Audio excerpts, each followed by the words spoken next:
Leafs talk. JD Bunkis, Sam McKee. Leafs win, score on the power play many times. 3, in fact. They get the win against the Boston Bruins. Sammy, I think it's pretty clear tonight what the story of the game is. The power play. They can only score in the power play now. That's they scored against the empty netter.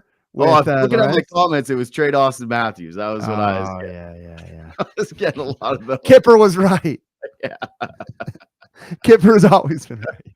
Oh, dude. Matthews actually sucks. Can't wait for tomorrow. Tomorrow I'm sure you and Gordon are going to have a fine day of just Kipper being totally normal about the whole situation, like a lot of the commenters.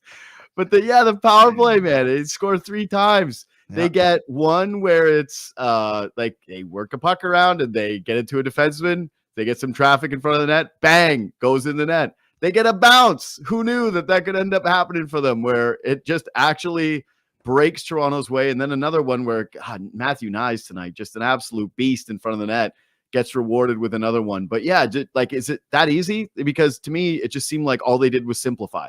Yeah, I think having Matthew Knies in front of the net, I was just checking to see assists that he got. So he got an assist on the first one because I guess he rimmed it around.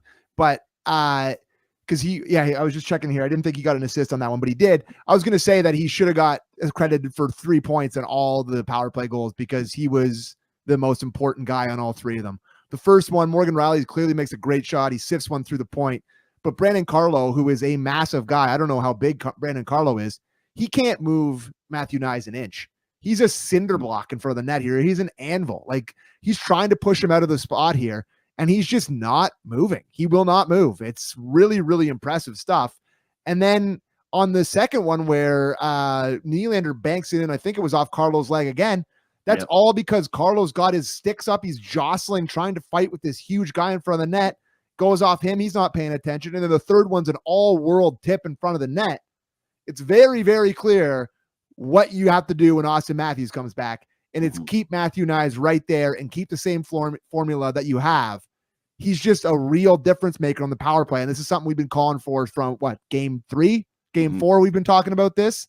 He was a beast tonight. Unbelievable game from Matthew Knies. Strong, physical, on puck, scoring, assists. Awesome game.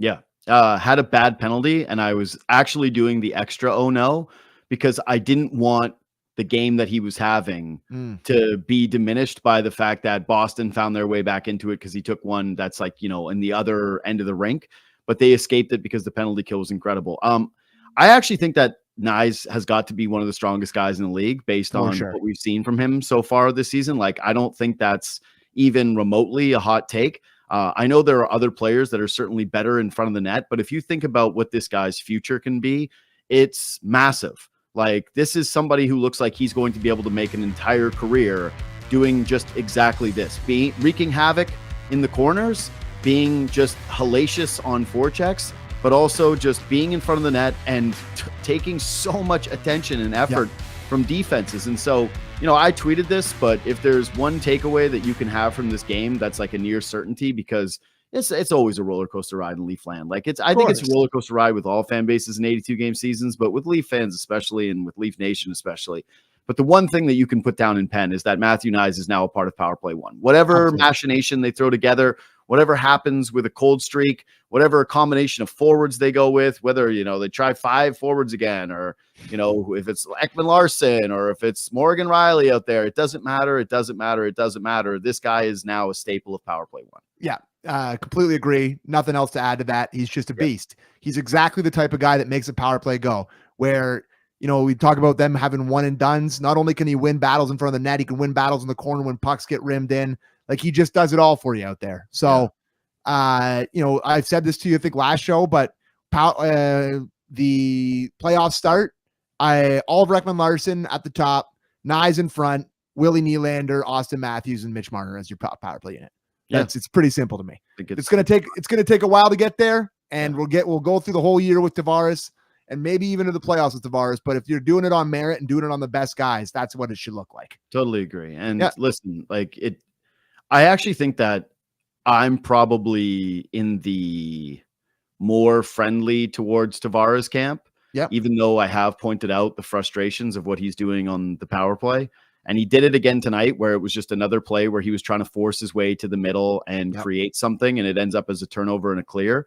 But part of me also empathizes with him, because so much of the power play has been extremely perimeter. And here's a guy that after they've, been doing this for a couple of minutes, where it's just dancing around the boards, just is like, guys, we got to take it to the net. And so I think his heart and brain are in the right place. He just doesn't have the ability to take over that way like maybe he used to, even though, again, he is a good player and someone who will be fine on power play too. I actually thought, speaking of, to close the power play conversation, I thought power play 2 was dangerous as well tonight. Like that they had some real jump. Domi obviously has 2 toe drags and creates 2 scary chances, but just the personnel in general, again, having Pacioretty out there and Oliver Ekman-Larsson out there, I went, oh, this looks pretty good too. Yeah, I liked it. I think it's nice to get 3 it seemed implausible. But that's just getting 3 in one game can almost erase the start of the season. That's you don't have Austin Matthews out there clearly, and there's a conversation to be had about why it's so much better without him out there. And, they're not deferring, they're passing, they're getting it towards the net a lot more without him. It's pretty obvious. Everyone's like, why is it so different with him not there? It's well, they're not deferring to the best goal scorer on the planet. That's why. Pretty simple. End of story. Oh. But 3 goals on the power play can kind of kick you in the right direction. It might even move you up the standings in terms of being out of last place. I'm not sure what it'll do for your percentage, even though they're pretty close down. They're pretty far down there in last. But yeah, it's just a momentum building thing for them to do it against the Bruins, who have always had their number on the penalty kill. You go 1 for 21. Was it 1 for 21 in the playoffs last year against them? And you go 3 tonight. It's nice for them to get that going against the Bruins. That's great. That's the old, you made Xerxes bleed thing, from the 300 movie, where it's you drew the blood and now you know that they're human. So that has to be a good feeling. And listen, there's just zero. There's nothing that is going to ever want me to want Austin Matthews off of power play 1. There just isn't. And also, even if you're talking about it, it's such a waste of breath, because it's never going to happen. No. So it's not worth discussing. But it was just, to me, it was pretty clear. One of the differences was that it's just clearly Marner is so much more free to distribute to everybody, and he has the puck more and he's creating more. It actually reminded me of early career Marner, where you remember there was a moment where we were genuinely talking about Mitch Marner as one of the better guys that ran a power play in the NHL. That's a real thing that happened. I know that some people don't believe that, but it absolutely is. And he's a Bruin killer. They flashed the stat of what he's done in the regular season against the Boston Bruins. It'd be nice if that version of Mitch Marner could be there in the playoffs. But this is one thing I am going to the way I'm going to frame this game. Boston is still always the quote unquote measuring stick game. And ultimately, none of this matters. You got to beat them in the postseason. The Leafs have not had regular season success against the Bruins lately, but there was that year they lost where I think they beat them every single time in the regular season. Yeah. So that happened. Yeah. So ultimately I don't care. But if you're looking for reasons to believe that this team can be different, one is that they've clearly been able to adapt and grow up into the style of game that the Bruins want to play, and are clearly, and we saw this last year too. They're just as good at Boston as at that, playing their style of game. 2 is that the power play scored, but it was also Matthew Knies, who is not a front of the net staple that this team has had for the past iterations of the ways they've lost the Bruins. 3 was that version of Mitch Marner, who was spectacular tonight. Oh, yeah. And 4, and maybe most importantly, honestly, out of this entire game, was once again our guy, Anthony Stolarz, who was this team's best penalty killer and came up with save after save after save. I don't think we got this clipped, but the amount of saves this guy made on the penalty kill tonight, he was unquestionably their best penalty killer. Yep. He had unbelievable rebound control. Another night where he's battling, another night where he's making big saves look routine, and he gets the shutout. He was spectacular again this evening. Yeah, that's allowed to happen, after all these years of them being their penalty kill is no good. It's because he couldn't get a save on the penalty kill. Yeah, that was part of it last year, man. Oh my God, it was a big part of it. It was a big part of it, and a lot of it's east to west passes, and Samsonov really struggled with that. They've had smaller goalies here.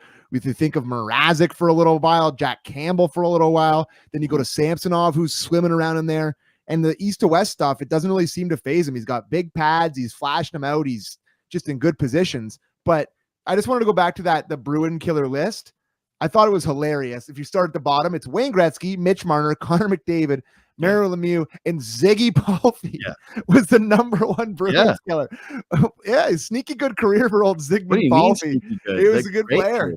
I loved him as a kid when those in the Fisherman's Friends Islanders jerseys. But that's what hurts Ziggy's career is that his name was Ziggy Palffy and he looked like Ziggy Palffy. He wore the jersey that you would make a Ziggy Palffy wear. And did he kiss? Was he the guy that kissed the other guy on the lips on the ice? Ziggy Palffy. There was like that famous clip they scored and then they had like a kiss. Was that Ziggy Palffy? I can't remember. I don't know. But anyways, like Marner has been a regular season Bruin killer, but that is the all-time who gives a crap stat of the century. Yeah. Like when it comes to it could not matter less. That is like, hey man, awesome. Like that's good for you. Clap, clap, clap. Moving on. Do it in the postseason. Yeah. So I mean, he was brilliant in all facets tonight. Yeah, he really defensively. Was. He has two. I think he ends up with 2 helpers tonight. And then the pass he makes on the penalty kill, where he wins the puck battle. He's dead at the end of his shift. Sniffs out the fact that Camp's breaking, and just like almost like a defensive midfielder with a sweet touch through ball pass that just like hits him in stride and he gives him a breakaway. And clearly, Stonehands Camp just beats it right into the big B on Swayman's chest or whatever. But it was a really, really nice pass by him. I thought he was excellent. He had a couple of those. He had a couple of just like really beautifully creative saves. And this has been good for him for a while now. He's been really good for a long stretch of games where he's really been impactful, and we're still not talking about the contract very much, which is nice. Last year, every time Willie got 2 points, we all had to talk about how rich he was going to be, and it just hasn't been like that this year. So that's nice. I have to say, this one's again just so much easier to understand than the Nylander one was. For so I completely understand it. But take number 2 from this game that's pretty clear is that there's no longer a traditional split. Like it's just. Like the goalies? Yeah, it is just it's just not a thing anymore. Like one guy is so clearly far and away ahead of the other guy right now. And I just think unless you've got Joel Embiid's medicals in front of you telling you that this guy just can't play any games, then you got to throw Stolarz out there just pretty much as you can. David Alter's got to be careful near Stolarz. If that's what's going to happen, he might get pushed. He might get shoved. I don't know. Like I've been saying this since I watched him play the first game of the season. Like I just, you ride this guy, keep him going. And I think right now Wall is, unless it's like 4 games in 1 week or whatever, but Wall to me is for the second half of back-to-backs. He's the backup goalie. Yeah. And if Stolarz stumbles, which it seems impossible at this moment, but it can happen and probably will happen at some point here, he gets in. But until that point, and especially after a shutout against the Boston Bruins in a key divisional game where, you're trying to create separation in a pretty muddy Atlantic division, and you pick up 2 points on the Bruins in a big game. Yeah. Guess what? Guess who's starting the Hall of Fame game on Friday night at home again is Anthony Stolarz. That setup to me is obvious. It's just like, what happens where, like, I know we said it last time that there's no more Wool 2 games in a row situations, but I am going to be pretty curious, like what they end up doing here, because it seems ahead of that guy should just be playing so many of these games. And I got to say specifically in this one, the end of the second period, like Boston really, like they got a penalty, they got a power play. Yep. What did like you could tell that these are 2 of the top 3 teams in the NHL with penalties against. Oh my God. I think Toronto played a good game. I think that they outplayed Boston in this game. But the difference was the goaltending, which has always felt like it was heavily in Boston's advantage, like throughout the history of these 2 teams. And right now it really did feel like, oh, wait, like Toronto right there with this guy that just got this massive contract. It feels like in the NFL when you've got the quarterback on the rookie deal with Stolarz, like what he's getting paid right now and what he looks like, it's just a massive advantage for them. But the second period in particular for me, when they were just pouring it on Toronto, giving them their absolute best punch for like the last 5 minutes of the period, Stolarz was outrageously good, outrageously good. And to me, it's just so much of it is how often the puck just dies on him. Yep. And rebound control is exceptional. Oh, it's exceptional. It really is exceptional. So I'm looking ahead to their next week. So you assume that Stolarz goes on Friday and then it's Wall Saturday. They have the Sens Tuesday. They have another back-to-back next week. So Tuesday, Wednesday, Sens at home, Caps, and then Saturday night Oilers. So for me, it goes Stolarz Tuesday, Stolarz Saturday, and then you give Wall the second half of the back-to-back again. It's pretty clear. So we'll see. And hey, man, Wall's a good goalie. And maybe he can play his way back into, being the starter at some point. No, it's obvious. But at this point, it's very hard to envision it. Yeah, you stay ready. You stay ready. You take your opportunities when you get them. No one's writing off his career or saying anything about it. It's just like, hey, man, the other guy has been. I thought he was going to get his opportunity very early when David Pastrnak blasted a 95-mile-an-hour slap shot off his throat. I thought he was going to get an opportunity early in this game. But tough. Stolarz got to be the toughest human being alive. Like, that looked like it went clean, and then a minute later he's standing up and smiling, and I was like, all right, man. Playing goalies just suck. Oh, he's got to stop losing his stick though. This is becoming a thing. It's been a couple times here now, hasn't it? It's probably it's been 6 or 7 times in the last 2 games. It's probably fallen out of his hands. Yeah, it's becoming like a thing, and I don't think that having less equipment when your job is to stop the puck is a good thing to have. It's just my little tiny little. Another thing for me in this game, I don't know if it's a huge take, if it's rapid fire or not, but I just thought the physicality that the Leafs showed tonight. Yeah, they really rose to the occasion physically. And I'm sure this is like Berube whiteboard material being like, see, this was a kind of like a Berube system win, right? Where they don't have their top guy. They don't have their star in Austin Matthews, who's banged up. And I don't know. I heard some stuff about him not maybe being able to play this weekend or whatever. You see the stuff flowing around there. This was a system win. Played hard, tight checking, got some big saves when you needed them, took advantage on the penalty kill, on the power play, had a good penalty kill with your goalie making some great saves, and you just get a good win against a division rival who's haunted you for years. Thought they were physical. Thought Pacioretty hammered Peak that he knocked out of the game. They review it for the 5-minute. Love the way the refs handled that. I think that's where I'll stop the ref praise. Thought they handled that great. And then they were just like, so many times you watch these games and it's like the Bruins intimidate the Leafs. Leafs just felt big. They didn't feel like they were getting intimidated at all tonight. I was impressed with that aspect. Usually they're like, oh, it's the response game, and they still end up losing. Tonight they have the physical response game, and they starch them. It was impressive. Yeah, it was good. It was a really good game. And again, they asked Stolarz about it tonight, and he said that it was, quote, probably their most complete game of the year, end quote. And I don't know. I think that the Tampa game is still the best game that they played all season. The Tampa game. Yeah, like the Tampa game. The Tampa game was just a completely different thing. We but all again, dream of the Tampa game. Like, to reiterate this point, the regular season is a test for the playoffs. Like, that's what it's supposed to be. That's all it is. It's a test for those games. And in this game against the Boston Bruins, they had the better goaltender. They had the better special teams. And their one guy showed up against that group who has not like always, because he did have a good initial series against Boston, but in recent vintage, that guy showed up in a big time way. And so, those are all some pretty damn positive markers for this team. Yeah. I'm in rapid fire. Can I mention that? Sure. One of my least favorite plays, because it's off the physicality.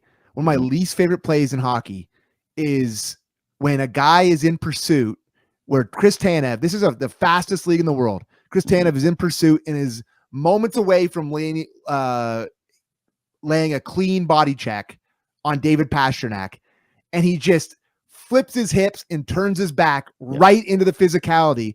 And Tanev, listen, I've noticed with Tanev through the however many games they've played so far this year, not a dirty bone in his body. He hasn't done one slightly dirty thing. He's not really that physical of a player. Like, he clearly blocks a ton of shots, does all this stuff. Like, this was like, what is he supposed to do in that play? He's going in to make a physical play, and the guy just turns his back right to him. It's a penalty. Sure, it's a penalty. Okay, give him a penalty, whatever. I don't know. But like, then to have 63 come flying in there, jump him, and then he gets a rough. And so there's still like, that to me is a penalty on Tanev, penalty on Marchand, and it's end of story.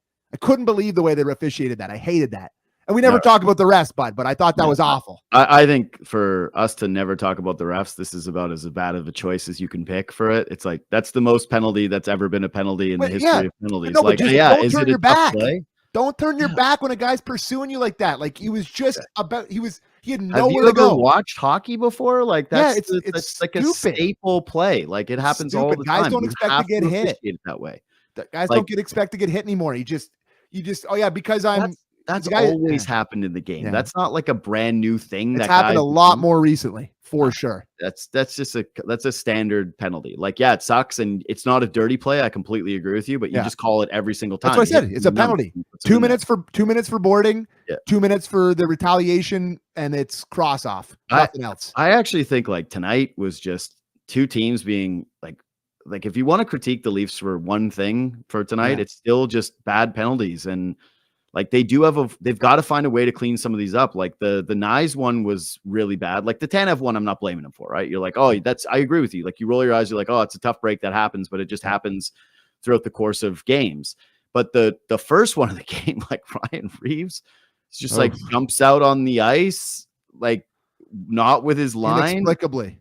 Like, I don't get it. And it's these things that they really, really, really need to stop doing, like the self-inflicted penalties, the brain fart penalties. Because if they're going to be playing physical, right? If you're going to be playing a physical brand of hockey and you take the Tanev penalties, you live with that. What you can't live with is, I'm sorry, because again, Matthew Knies was definitely, to me, the number 3 in this game tonight. But it's that one, and it's the Reeves one, and it's just like the McCabe one wasn't great either. Like, there's just some bad stick penalties tonight. Like, those ones I don't love for this team. Yeah, I was just looking at the penalties that they took tonight because they took so many. Yeah.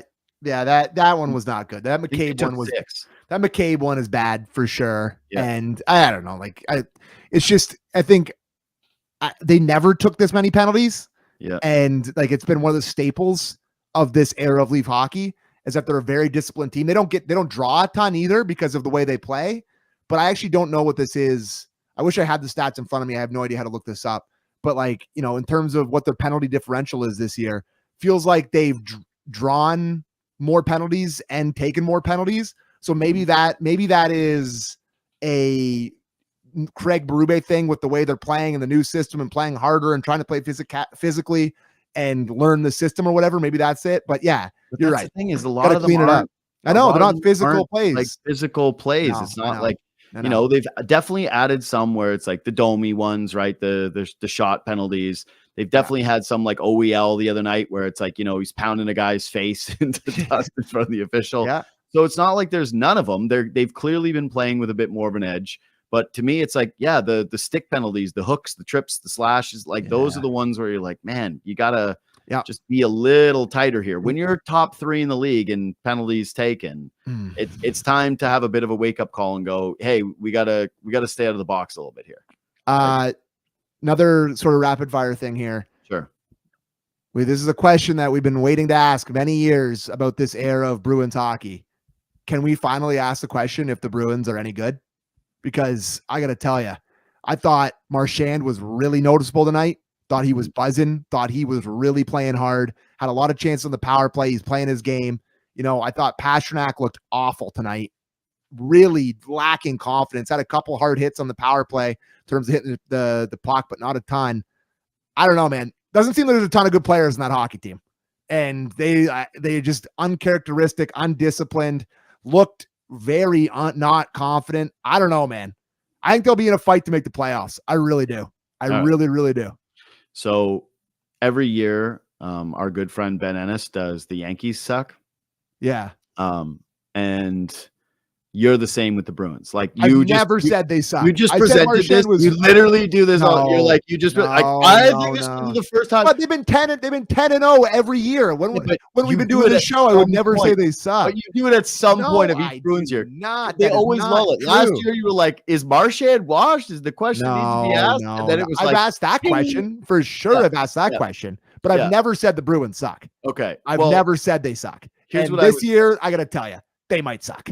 Here's what I would say is they clearly don't have a ton of talent, but I don't think that they had any, more in the postseason last year when they beat the Leafs.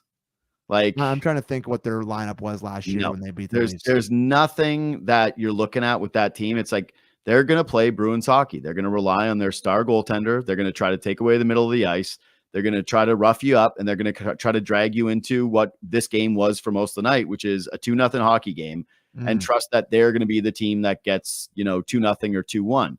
And so to me, it's like they're kind of in the I don't care so much what it looks like in the regular season category of teams, especially given that what I'm watching is the Atlantic just very much still seems like the Atlantic, man. Like I do the Habs. It's like, okay, you're taking a step.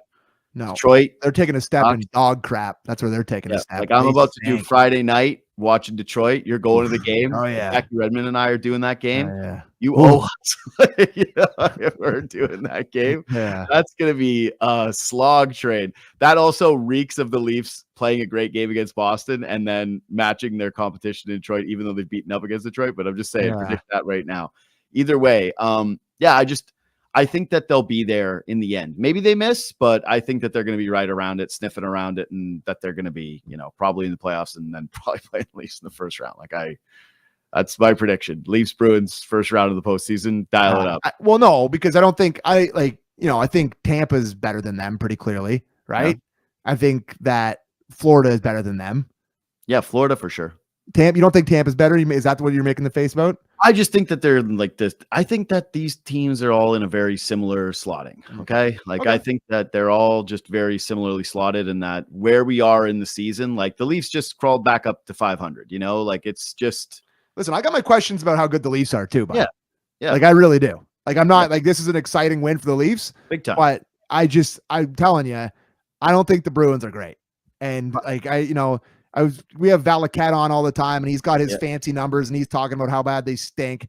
They got their hockey, whatever, the Sport Logic page all red. My eyes are all red when I'm watching them play. Yeah. It's not a like that Lindholm signing looks terrible. Zadorov's falling all over the ice. Yeah. Like they got to figure it out in a hurry here. Like they look ugly. They are Jim Montgomery, who is one of my least favorite coaches in the league. Yeah. That seat is getting warm. That is a warm seat, especially with Quenneville out there, the pedigree with him. Like that's a warm seat for Montgomery to me. Buddy, what do you think? What did you think the reaction would have been in Toronto if any one of the Leafs' top 3 guys got benched for an entire third period? Oh my God, buddy, we did a full Leafs talk after remember when Keefe did it last year for like a 1 power play? Yeah. And it was the biggest, shifts. It was the biggest thing ever. Yeah. So, it was a couple shifts.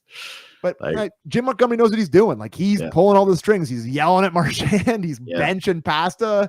He's doing what Keefe was doing last year, trying to go down swinging. And he may be. Here's what I'll tell you about Boston, where it's like, I don't think they suck. I definitely think that there's their old core, and that Bruins identity is lessening a little bit. Yep. Like they don't have the same guys in the room that they, like, I'm sorry, Zadorov is not Chara. Like he's not. You're not that guy, pal. Like you can try to do those, but you're not that guy, pal. Like you're just not the same guy. I don't think that the blue line is as formidable as it's been. And it's a lot on Pasternak. Like it feels like a lot on Pasternak in any given night. And like he was dangerous at moments of this game. But if you're going to talk about with the Leafs, where it feels like when we do if it's not the Matthews line, it's nobody 5-on-5. It sure feels that way with the Bruins too. Like it very much feels that way. So I'm with you to that degree. I can't be in the business of putting another soundbite of another Leafs commentator being like, "As the Bruins make the buddy." But like, when would we have done that for the past 4 years? They've started 10-0 every year. Yeah. They're always incredible in the first month. So I don't know when we would have been like, "Are you sure they suck?" I'm always like, I would wish they would suck for once. When's the year that's going to happen? But I'd say this is more than a lull. They are looking pretty mid right now. Yeah. Is the record? How is it? Like they're right there with the Leafs. So yeah, I think they're under 500 now, though, right? Yeah, I think they are too. Yeah. Okay. I don't think anything else from me in this game. By the way, the player poll, you guys voted unanimously in the chat that it was Stolarz, which I think is a fair dig. I think that's probably the right one. First start of the game, you get the shutout for sure. Yeah. So let me scroll through here. I'm just looking too. Yeah, no, nothing else. I got nothing else of consequence. I was gonna say I actually like there was an OEL back check that I really liked. Loved it. Loved that play. I thought that was an awesome play. And I really, really love Morgan Rielly's production going up. Two really beautiful bar down snappers in the last week that are just they're good for my mental health to see his production go up. He's been getting better as the year's gone on here. So good for Morgan. And he does the interview and the intermission with Masters. He's got a great duster going. I love the way that guy talks after that Wild game. After the Wild game where he's like, hey man, it's okay. It's a 1-1 game. He's like, we got to get used to playing in games like this. Guy cares. And like, I'm such a sucker for how well-spoken he is and how much he cares. Where sometimes I admit that I have biases towards play on the ice because of how much I like him as a guy, but he has been good recently and he snapped that one in nicely. It was good. Absolutely. Yeah. No, I think he definitely deserves that. And I would say lastly to close the show is after the eye poison that was that Wild game, just because you mentioned it, it was nice to see two teams that cared and elevated their play and played just like a really good hockey game today. I remember one thing, last thing. What was I wonder if we'll get an answer about this, maybe the last Montgomery. But how about Montgomery and Reeves yelling at each other at the second period puck drop? That's weird.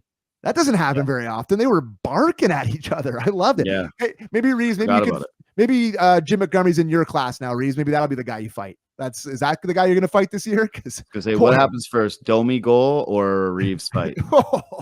That is a battle. You think there's a battle going on down south in the election right now? That is a battle. Right there. I don't know who's going to win that one, pal. It's a battleground. Domi was doing the Reeves role tonight. Yeah, he was. Domi was skating around trying to give it to us. Be like, hey, I'm on the patrol. I was like, this is, again. Don't we have a guy for this? We can not tonight because it's a good night, but these nights when they lose, we can have the Reeves conversation. I've been doing it. I've been having the conversation. Yeah. It's been time to start the conversation. Anyways, do us a favor, hit the thumbs up if you're watching this on YouTube. If you watch on YouTube, please subscribe to the podcast and leave a review. Again, it's like the most important thing for the show. It's the thing that will keep it going. So if you like the show, please subscribe on either Spotify or Apple. Follow us on Twitter and Instagram at JD Bunkis, at Sammy McKee. We always like hearing from you. Sorry we didn't get into the chat tonight.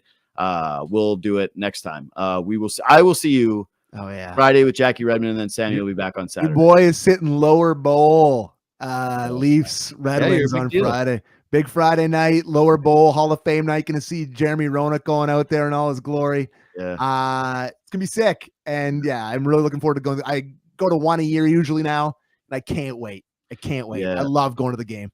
Gonna put on the old Leafs hat, crush a few cold ones. Gonna have a great time.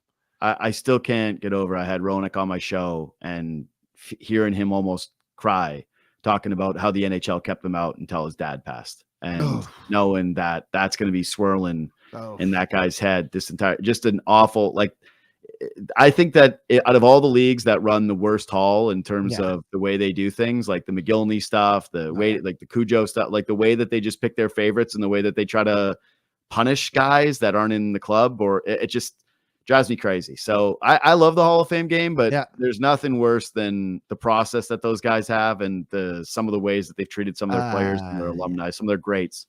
We'll never forget Eddie Belfour when everybody's wearing a suit, going out with the leather jacket and jeans. One of the best moments in Hall of Fame weekend history. Not one of the greatest moment in Hall of Fame history is Ed Belfour wearing the leather jacket. I think we're having JR on the podcast on Real Kipper and Born on Thursday. I think we'll try to track him down. So he does a great job. So you'll be able to get him. And then, I have Nazem Kadri on the pod. Nice. I'm going to have him on Thursday. And those Babcock pages aren't good for old Mike's reputation. Holy smokes. I was reading those. That's all stuff that, I knew before. But I guess that's what happens now. This sucks. I read the whole book and it's just like people are just like taking some screenshots and that's the thing. It's like I got a lot of stuff on it. I'm really curious to hear what he has to say from the book because, I read them. Anyways, again, subscribe and review. Hit the thumbs up, leave a comment, hit us up on Twitter and Instagram at JD Bunkis, at Sammy McKee. And I will see you on Friday night with Jackie Redmond for the Red Wings game.